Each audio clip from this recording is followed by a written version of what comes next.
আসসালামু আলাইকুম। আজকের আলোচনা বিষয় পার্সন। পার্সন বলতে আমরা বাংলায় পুরুষকে বুঝি।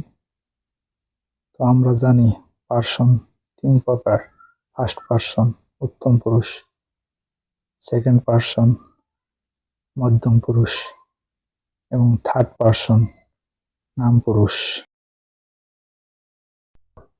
ফার্স্ট পার্সন যে কথা বলে তাকে বলে ফার্স্ট পার্সন। সেকেন্ড পার্সন যাকে সম্বোধন করে কথা বলা হয় তাকে সেকেন্ড পার্সন বলে। Third person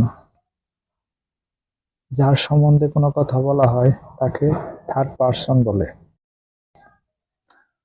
I, we, me, us, my, our, mine, ours, এগুলো আপনারা স্ক্রিনে দেখতে পাচ্ছেন। এগুলো হলো ফার্স্ট পার্সনের উদাহরণ। Second person you, your, yours, এগুলো হচ্ছে সেকেন্ড পার্সনের উদাহরণ।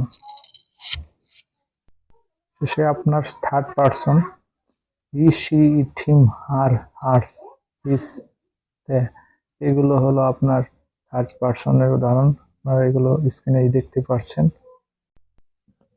আপনারা স্ক্রিনশট দিয়ে নিতে পারেন, কারণ ভবিষ্যতে আপনাদের কাজে লাগতে পারে সহজেই। তো আমি আগামীতে আরো ভালো ভালো ভিডিও বানাতে চাই এবং আপনারা যদি পাশে থাকেন।